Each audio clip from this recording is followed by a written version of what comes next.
Here.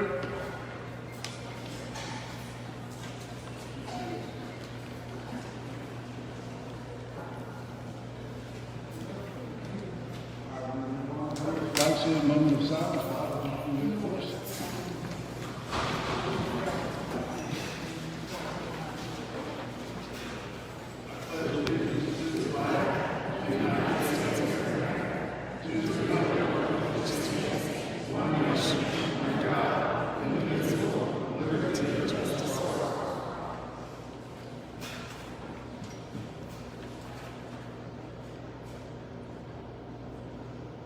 Thank you.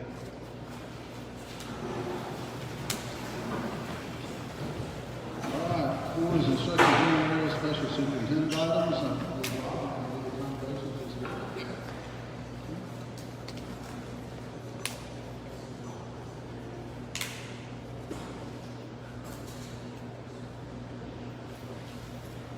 All right, 4.1, board commends by unanimous consent the following. 1, Olive Garden for donating gift cards for Greenville families.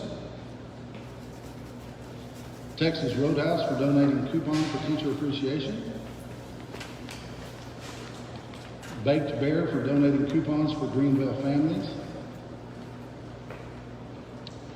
Bubba's 33 for donating coupons for teachers and Valentine's cards for students at Greenville. McDonald's for donating coupons for free coffee for Greenville staff. Elements Massage for donating free I think that should be massage, for Greenville staff. Buttersweet for donating 75 coupons for Greenville families. On the Border for donating chips and salsa for Greenville staff. Walmart for donating 10 bicycles and school supplies for Greenville families. Amore Italian Restaurant for donating lunch for Greenville staff. Mule for donating gift cards for Greenville staff. S&B Burger for donating coupons for Greenville staff. Bricktown Brewery for donating gift card for Greenville staff. Council Grove to sell Kona Ice to raise funds for the activity account. Did I skip something here? Yeah, I did. Excuse me, I'm sorry. 14, Golden Corral for donating 2 free meals for Greenville staff. Krispy Kreme for donating 2 dozen donuts for Greenville staff for teacher appreciation. Starbucks for donating a pound of coffee for Greenville staff for teacher appreciation. Lori Williams for donating food items for Greenville staff for teacher appreciation. And Crossroads Church for donating school supplies to Greenville families. Thank you to all those.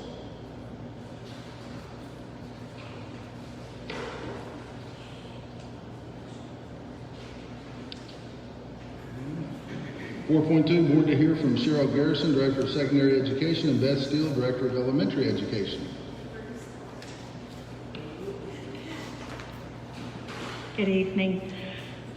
I first want to talk about graduation. We had 148 seniors graduate from Western Heights. We were super excited about their behavior. They were just fantastic. Their crowd was big. The crowd was awesome. And I want you to know that I looked out there at one point, and right in front of me was a young lady who was a first generation graduate for her family. She had this sash on. And at that moment, I just thought, wow, that's what we're all here for, is for our students. And I can imagine the sacrifice and the support that her parents and family made for her in order to graduate, and the sacrifice and the hard work that she did to get there. And so I just, as I sat there, I thought how proud I am to be a part of Western Heights, and that's what it's all about, truly. And I'm sure there were many families out there, many students, that is, many seniors out there with the same type of stories. And so as I look in the stands and I saw the parents and families standing up and hurrahing for their students. It was really an amazing night, and for those of you that came, I know that you can attest to that, and for those of you who didn't, I invite you to come next year and witness that event. That event didn't just take place overnight. We had a lot of people that worked very hard. Our high school principals, Ms. Brown, Mr. Brinson, and Mr. D'Souza, our sponsors for that class, which were Miss Winston and Miss Bale, Glenn Cameron and his group for setting it all up, and so many other people that I can't name. But there are two that I really want to commend, and that would be Lane Foles and Amy Rosenfeld. They worked many, many hours making sure the sound system was set up and that the Jumbotron worked. And as I look back, there were such good pictures for our families to see of their student receiving their diploma. It was just really heartwarming. And I know how much work they did on making sure those two things worked, as well as setting up for the photographers, for making the flower bouquets, and the list just goes on.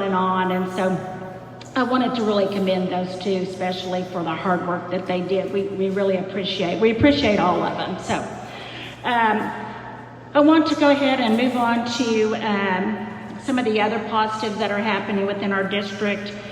We have 30 students right now attending summer school at the high school for credit recovery.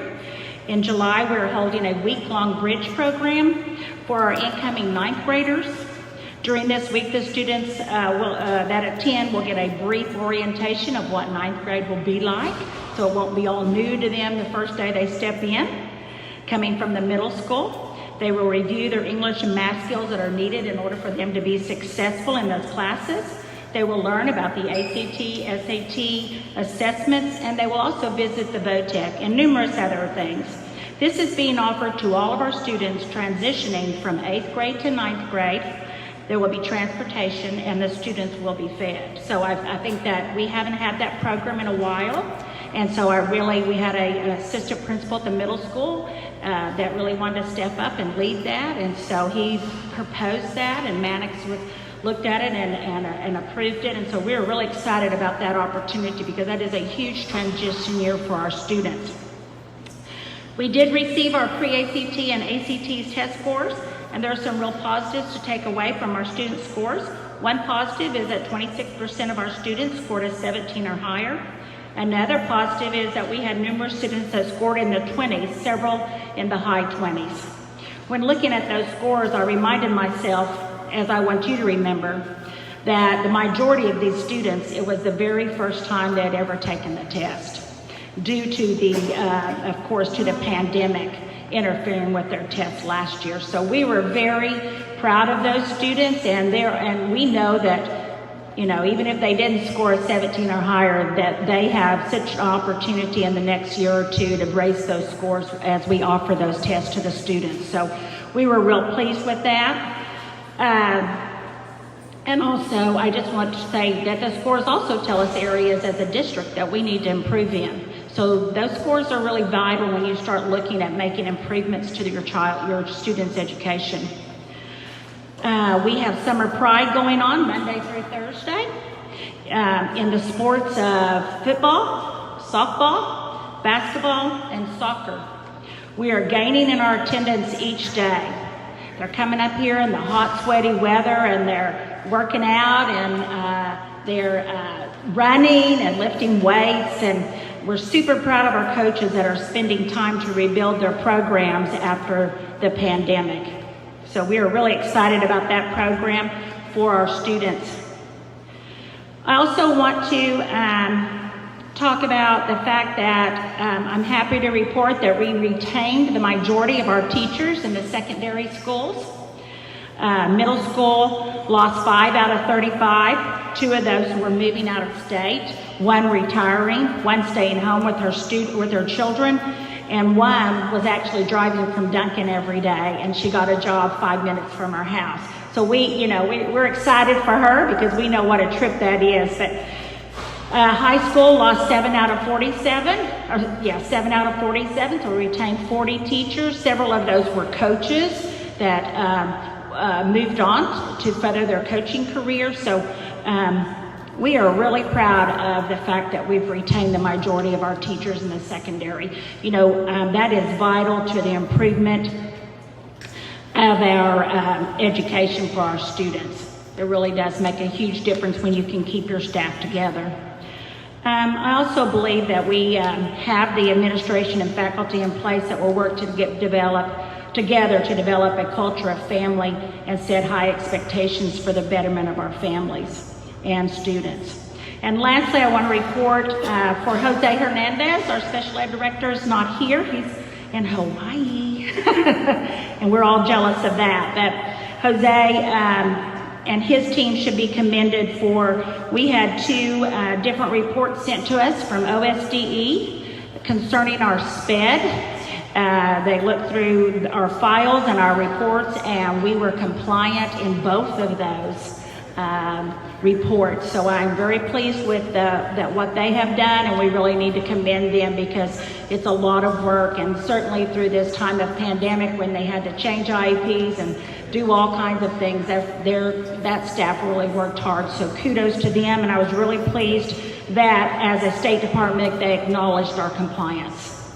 So I just want to say thank you for allowing me this time to shine some light on Western Heights and the positive things that are happening.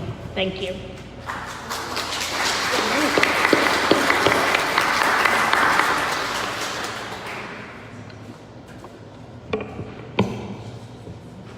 Good evening, board.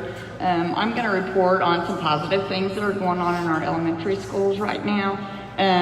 This is our 4th year that we've had our school improvement grant, and so our 5-6 sites just wrapped up their last year doing the required items for SIG. So we actually have meetings set up this week with the SIG advisory board. The teams worked very hard. I feel like we'll probably get really good reports back from the State Department. 3 of our elementary sites also recently wrote EDGE grants. They did an exceptional job. Mannix and I both reviewed those. Very proud of those leadership teams. They worked very hard on those grants. Greenville actually wrote 2 different grants. They wrote one for a social worker and then a separate one for a math remediation specialist.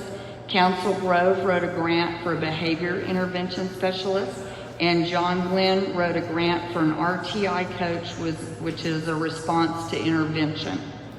Some of the other things that we feel really good about, we've had a good relationship with the State Department, specifically the Office of School Support, and working with Robin Anderson. She is the School Improvement Grants Director and has been very supportive of our sites, as well as myself and Mr. Barnes, and also Kim Race and Vicki, as you know, we've maneuvered through these grants. We have retained all of our principals this year. They've done an excellent job. They worked really hard this year, and I am going to say that what I admire most about this team is they're very collaborative. They talk to each other on a daily basis. They support each other. And we actually have one tonight that's going to be moving up to HR. Congratulations, Dr. Parrish. Some other things, you know, we realized with COVID that we've got some ground. You know, we lost 3 months of instruction last year at the end of the year, and we were making really good progress. That's, you know, the majority of our SIG sites. And so we realize now we've got to put some things in place to address some of these gaps. And so we've got summer school going on right now, and we've got a total of 63 students enrolled this summer that are working on some of the gaps and some of the things that they need to catch up on. So in looking next year, we're looking at different programs for extended learning or remediation type programs, and I will say that all of the elementary principals have submitted their proposals, and so we'll be looking over those, and we're looking at possibly summer school or actually some different kinds of remediation programs throughout the day that we think that will help close those gaps. Another thing that we're going to do next year is we're going to tighten up that elementary schedule, and we're going to add a 30 to 45 minute block for both English language arts and for math within the school day to help close those gaps. And those programs will be geared individually towards the student needs. So it's not just instructing a whole group of kids on an objective. These kids are going to be on their own individualized path to meet them where the need is greatest. We do have some turnovers at the elementary sites. The one that we had the most would be John Glenn. We actually had 5 teachers that retired this year, and we ended up celebrating them last month for their many years. They had many years of their career at John Glenn Elementary. So I think they said when we did their party at the end of the year, they had over, it was like 150 years, all 5 of them with their years of experience in elementary. So they served us well, but we are recruiting some really good teachers and with some good qualifications. So we feel really confident that we'll have those people in place for next year. I did want to recognize our Bridgetown teacher, Sunny Day. She competed Saturday in the Miss Oklahoma pageant, and she placed 4th, and she won over $20,000 worth of scholarships. So I want to congratulate her. But we are rocking and rolling with elementary. We're real excited about the things that we got done this year. It was a difficult year. And I will say that those elementary principals stepped up, and everything we asked them to do, they said, you just tell us when and where, we'll be there, and we'll be there to do the best job that we can. So, board members, do you have any questions for me? Yeah, I have one on the math and the English that you're going to institute into the grade school. Is each one of the students going to have like an individualized lesson that they're going to be working on? What we'll do is we'll take the STAR scores and we'll look at those also through some of the online digital platforms that we have that designate a path for those students that actually outline some of those standards and objectives that those kids are specifically missing. And so with that knowledge, we can gear a program specifically towards them. So the way that we're wanting that to look is we'll have the groups, and you'll have a teacher that's working with 1 or possibly 3 students while the other kids are working on their devices on an individualized program, and they'll rotate those stations. So it'll be a more individualized program to help close those gaps for both our math, reading, and English language arts. Excellent. Okay, any other questions? Thank you. Good, thank you.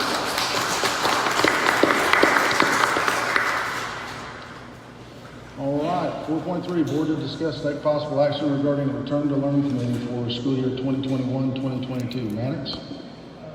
Sir, with regard to what's going on currently, we're seeing a decrease in ER cases as well as death rates in Oklahoma. And right now, the last statistic shows that 50% of the population has been vaccinated, and they have cleared where as 5-year-olds to 17-year-olds can get vaccinated.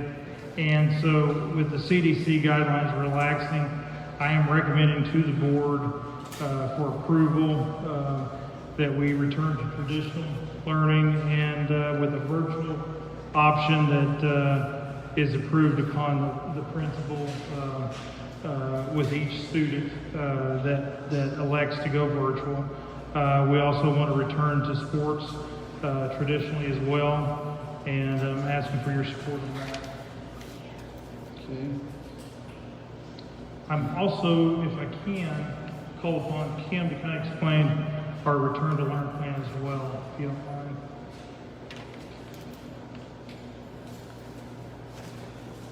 So we have our return to learn plan that's listed, but we need to update that. If you all decide that we will return to in-person learning, then we need to update that plan, and we have a committee that we're forming that will have a different representation for everyone, ELL representation, parent, student, and so we've been forming that committee and bringing those people together. I'm hoping to meet with them on Friday.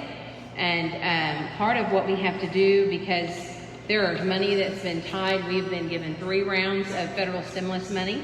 CARES Act gave us 1.3 that we had for the first round.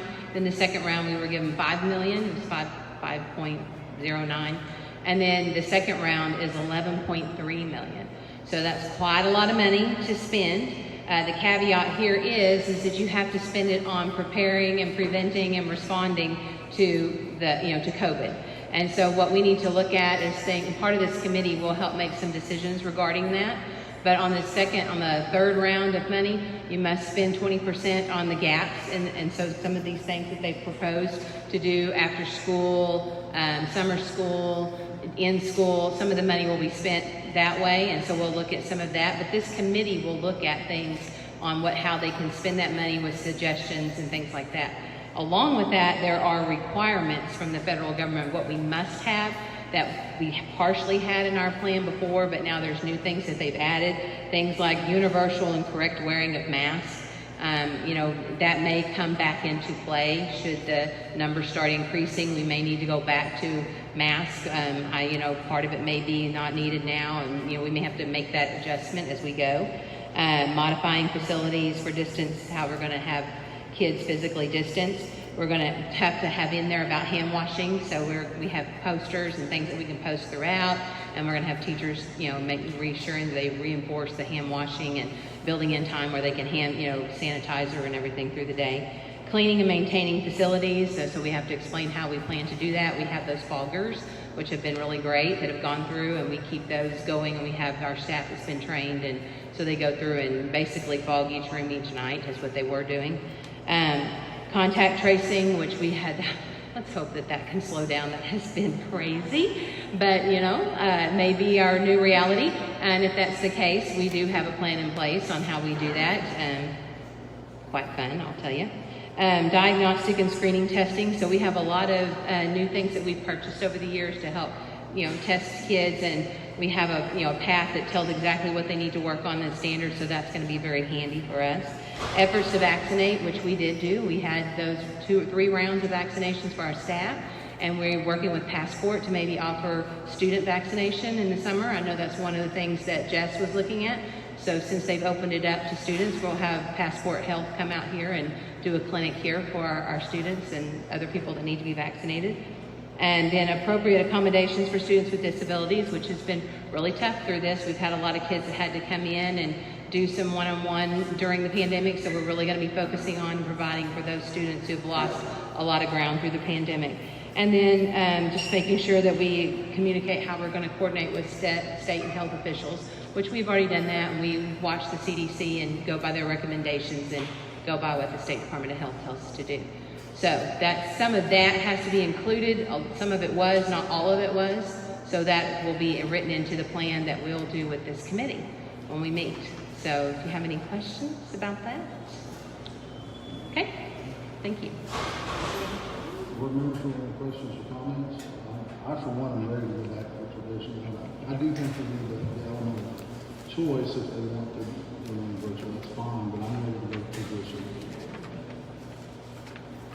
Any other comments, questions? I would say the only thing I could think of was, I know surrounding districts have offered stipends for students or for teachers with that money. I didn't know if that might be something that's considered for our teachers. Just something to consider in that committee on Friday. I have kind of heard some rumblings of that. Yeah. That may be something we're going to do. She said that she heard that the surrounding districts has offered some stipends for returning teachers, and I said there's been some discussion of that, some pre-discussion of that could possibly happen. So we're looking into it. Yeah. Anything else? I'm open for a motion on 4.3. I make a motion to accept agenda item 4.3 as presented. I'll second. And I would add that's as presented is to return to traditional Yes, sir. with the virtual option. Yes, sir. Okay. Bob? Yes. Linda? Yes. Brianna? Yes. Rosalind? Yes. And my vote is yes. 4.4, vote to approve or not to approve Brian Jones as adjunct teacher for 1 hour of journalism and 2 hours of drama for school year 2020-2021. It's a formality. During our accreditation audit, our RAO had recommended that we put this on the agenda, and that's what we're doing. Say, I didn't understand that. He says it's a formality that this is something we need to do as, to get this. Any comments or questions on this? Okay, Mr. Jones, are you ready? All right, I'm open for motion. Make a motion that we approve agenda item 4.4 as presented for Second. Brian Jones. Second. Okay, a motion is second to approve 4.4 is presented. Bob? Yes. Rosalind? Yes. Brianna? Yes. Linda? Yes. And my vote is yes. 4.5, vote to approve or not to approve open transfers for school year 2021-22. Mannix? I think you all have those in your packets to approve. It's a standard approval each year. Any comments or questions on 4.5? I'm open for a motion. Make a motion that we approve agenda item 4.5 as printed. Have a second? Second.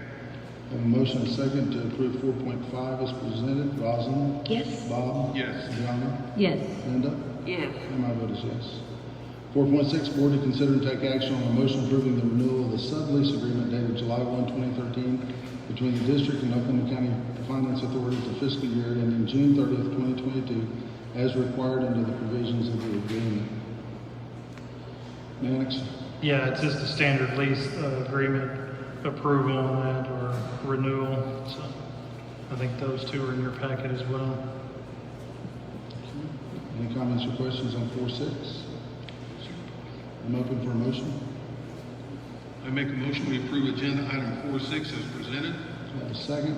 Second. Have a motion and second to approve 4.6 as presented. Bob? Yes. Rosalind? Yes. Brianna? Yes. Linda? Yes. And my vote is yes. 4.7, board to consider and take action on a motion approving the renewal of the sublease agreement dated February 1, 2018 between the district and Oklahoma County Finance Authority for the fiscal year ending June 30th, 2022, as required under the provisions of the agreement. Anything to add, Mannix? No, it's the same thing. Same thing. Any comments or questions? Hearing none, I'm open for a motion. I make a motion we approve agenda item 4.7 as presented. Do I have a second? Second. I have a motion and second to approve 4.7 as presented. Bob? Yes. Rosalind? Yes. Linda? Yes. Brianna? Yes. And my vote is yes. 5 is the consent agenda. All the following items can be approved with one vote. That's 5.1 through 5.4.2. Any comments or questions on any of those items? Hearing none, I'm open for a motion. I make a motion we approve agenda item 5.1 to 5.4.2 as presented. Have a second? Second. Have a motion and second to approve the consent agenda. That's items 5.1 through 5.4.2. Bob? Yes. Rosalind? Yes. Linda? Yes. Brianna? Yes. And my vote is yes. 6 is school finance and business. I believe without objection, we can do 6.1 through 6.6. Any comments or questions on any of these items? If not, I'm open for a motion. Make a motion that we approve agenda items 6.1 through 6.6. Have a second? Second. A motion is second to approve 6.1 through 6.6 is presented. Rosalind? Yes. Bob? Yes. Linda? Yes. Brianna? Abstain. And my vote is yes. 7 is school policy and personnel. I believe we can do 7.1 through 7.10. Do you have any comments or questions on any of those? If not, I'm open for a motion. I make a motion we approve agenda items 7.1 through 7.10 as presented. I have a second. Second. A motion is second to approve 7.1 through 7.10 is presented. Bob? Yes. Rosalind? Yes. Linda? Yes. Brianna?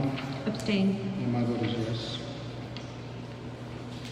8 is executive session, vote to convene or not convene an executive session for the purpose of 1, discussing with the school attorney a pending investigation, claim, or action after the board's attorney has determined that disclosure of the matter will seriously impair the ability of the board to process the claim or conduct a pending investigation, litigation, or proceeding in the public interest for Title 25 OS Section B4. 2, discuss staff issues as authorized by 25 OS Section 307B1. And 3, conducting an evaluation of Manning Spartan Superintendent of Schools pursuant to Title 25 Oklahoma Statute Section 307B1. 8.2, if executive session is authorized by a majority of quorum of board members present, convene for the lawful purposes stated. I'm open for a motion. I make the motion that we move to executive session. Do I have a second? I'll second. I have a motion and a second to convene an executive session. Bob? Yes. Linda? Yes. Rosalind? Yes. Brianna? No. And my vote is yes.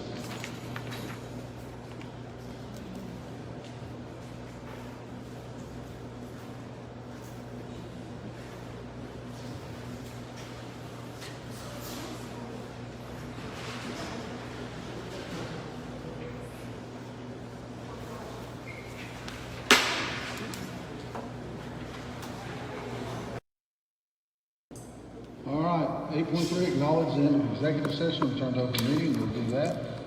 8.4, I believe we can do 8.4 and 8.5 together, vote to approve the employment of the certified and the non-certified personnel. I'm open for a motion.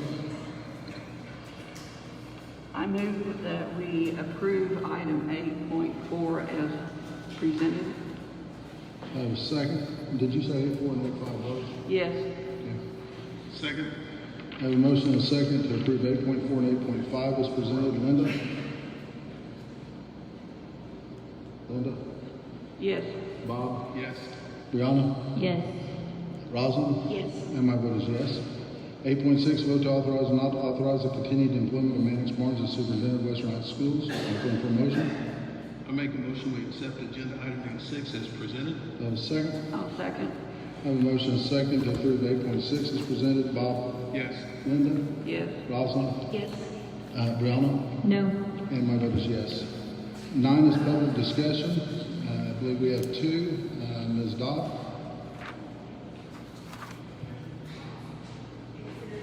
Timer for 5 minutes. Awesome. Well, thank you for letting me speak today. I do have quite a couple of things I'd like to go over. Does anybody know what July 8th is? No? Okay. So it is the end of our 90-day probation with State Department of Education. I noticed that it was not on our agenda to speak about today, so I thought I'd bring it to your attention because it is very important that we know that we're still on probation. So we're going to go over the 8 things that the Oklahoma State Department of Education stated, just right quick, because it's going to take a lot longer than that. So, yeah, I got 5 minutes. I sure will try. So the first thing on the list is in-person learning. We went to school for 10 days out of 434. Put that in perspective for you, 62 weeks. A little better, 14.26 months. And one more time, 1 year, 2 months, and 8 days for 434 days of no school. So we fixed that by going for 10 days. Okay. Number 2, the discontinued food services.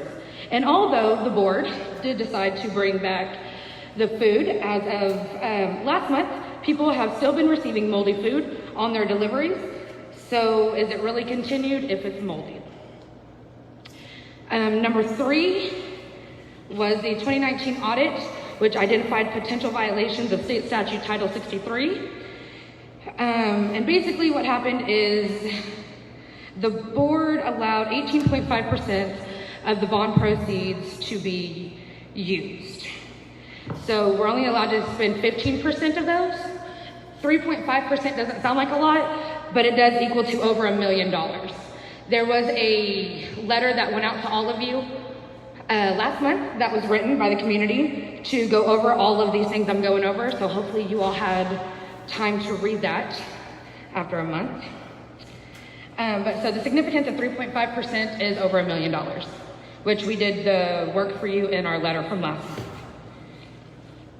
Number 4 is drinking during a school board meeting. We can move past that. Number 5 is majority of the school sites need support and improvements, which, as we heard today, I'm happy to hear that we have gotten a lot of our IEPs in order, as well as gotten a good report from the State Department of Education. So that's wonderful. Number 6, substantial loss in enrollment. We went from 3,300 to 3,400 to 2,600. Now I understand that the pandemic had a little role in that, but it was not just the pandemic. And number 7 was the number of staff, which we are currently still losing. As of today, we did have 19 resignations. If you didn't count them, they're there for you to look at. And majority of those are going to other districts. So that has not been fixed. Nor has the enrollment from what we've seen. We would love that. Number 8, disharmony in the community.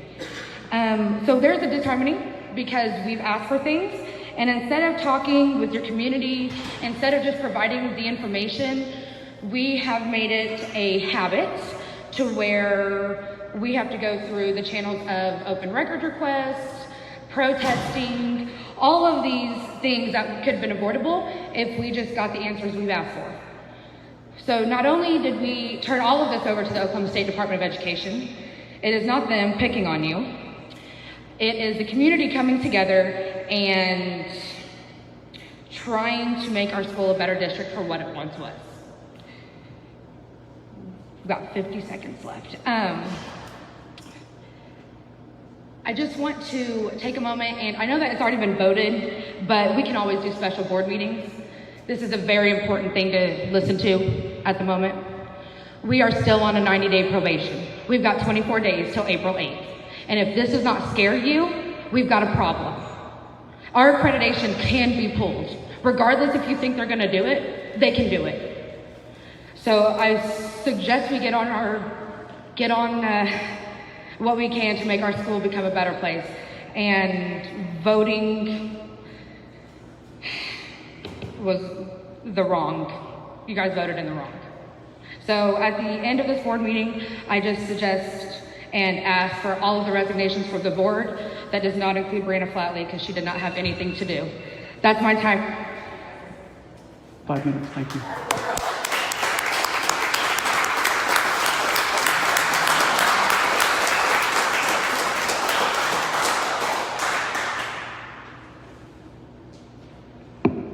Sure. Do it? Okay. Oh, wait. Okay. Was it too hard? Okay. All right.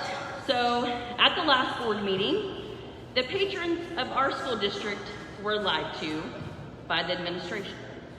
It was stated on record that the administration did not have time to call a meeting and that the matter with the State Department of Education had to be acted upon before the next meeting. I'm really not sure how we didn't have time. There was the April 12th meeting that we had and an April 22nd when the lawsuit was filed. That's plenty of time since you guys only need to give a 24-hour notice. Maybe 48 for pushing.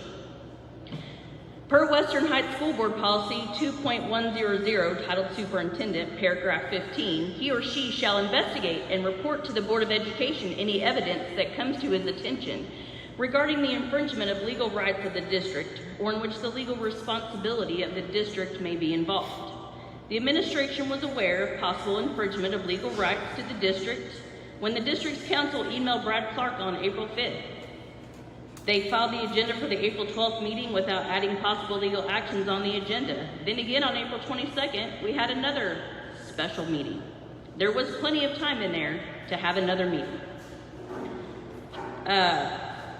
For the administration to say they did not have time to call a meeting is a straight up lie. Because the Open Meeting Act addresses this, a special meeting needed to be called and notice given to the public. But the administration felt that notifying the media was more important than informing the board about the actions they were going to take. In October 2020, if you remember, this board took actions to terminate a support employee that violated the Western Heights School Board policy. And all we want is to see that the same punishment is applied to all district staff that violate these policies. So we'll be calling on the Oklahoma State Attorney General, whenever that mess gets straightened out, and the Oklahoma County District Attorney to investigate the board knowledge of these open meeting violations. Last, but most importantly, this administration and board are putting the children of this district's health and education in danger. Winds West Elementary is infested with mold. This has not been addressed by the district in the 3 years that my child has been here. My daughter suffers from asthma and has had regular asthma attacks while attending this school until we went virtual for COVID-19, and wouldn't you know, she hasn't had a single asthma attack since she's been at home for virtual learning. Because of these asthma attacks caused by the environment of the school, her education has suffered due to medical absences. Now I want to ask you guys a question. Have you ever held a 5-year-old child as they gasp for air? Where their lips turn purple and their eyes roll back into their head with their chest caving in with every breath they try to take? And they thrash their little body in your arms trying to get air. You wait for what seems like an eternity for an ambulance to arrive. Then to have them take your child taken from you and rush to the hospital on oxygen while your child also has to take a nebulizer treatments over and over to save their life. Then they must take stronger and stronger steroid treatments to control their asthma while they get sick at school. I've seen that. It's time to stop covering up the mold problems and fix them, not just painting over it and replacing new ceiling tiles. Furthermore, the playground at Winds West floods and does not allow the children to play at social time for days when just a regular rain occurs. Recess is key to allowing children to expend excess energy so they'll be more focused in the classroom and promote social interaction with peers. And this isn't just limited to Winds West. We have 2 other schools that have termite infestations. Students are receiving cereal for lunch from SFE because the school ran out of food and didn't have anything else to feed them. SFE is also giving our kids moldy food still. This needs to end before our children suffer more. Running our school like a business is coming at a cost to our children's health, their safety, and their education. This is not a conspiracy by the OSDE. This is about our children getting the services they deserve that are paid for by our tax dollars. We will continue to protest, contact legislators and any entities that are willing and able to give us to help us give our children the opportunities they deserve. As your experiment to have your friend run our schools like a business has miserably failed.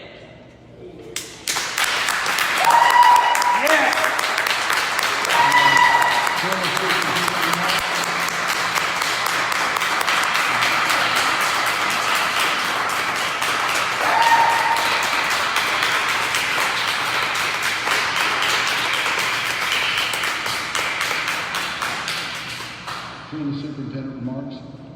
Yeah, I wanted to clear up one thing with regard to the allegations of moldy food. The Oklahoma State Department of Education did come out on an unannounced audit, and they did find that there was not any moldy food. This was the second time. Not your time to speak. One more, you'll be out. Again, this came from the State Department, not us. They did come out from the complaint that was filed with them. This is the second time that they have came out and found that there was not any moldy food that was distributed by our child nutrition folks. Thank you. All right, thank you. 11, information possible voting items. The next regular board meeting will be July 12th, 2021 at 7 p.m. at the Western Heights Public Schools Administration Building. 12 is new business superintendent. I don't have any. 13 is new business board members. 14 is adjournment. I'm open for a motion. I so move. Have a second? Second? Have a motion and a second to adjourn. Linda? Yes. Mazel? Yes. Bob? Yes. Brianna? Yes. And my vote is yes.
Would he not talk to you? Huh. Interesting.